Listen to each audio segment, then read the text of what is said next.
A z zjerem byłoby niemożliwe. No na pewno z takiej pozycji nie. Chyba, że bym klęknął. No a jak? Gotowy do poświęceń, jak to się mówi. Człowiek czuje dreszcze. Tak?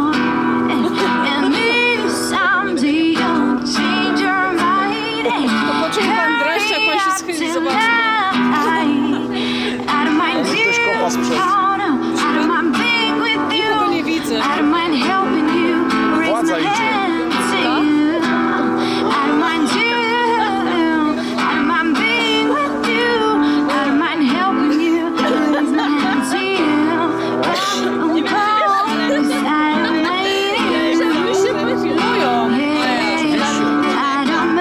Czujemy się bezpiecznie. Tak, co by gwiazdy nie zabrał.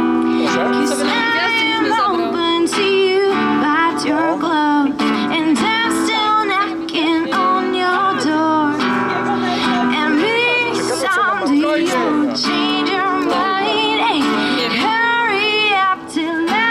Spodnie.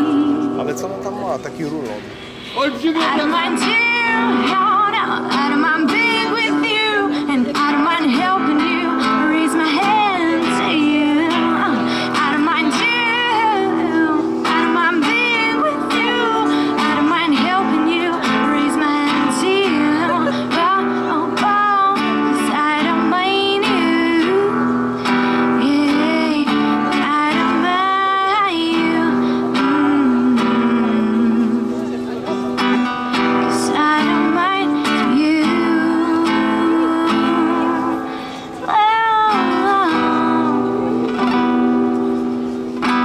Brawo!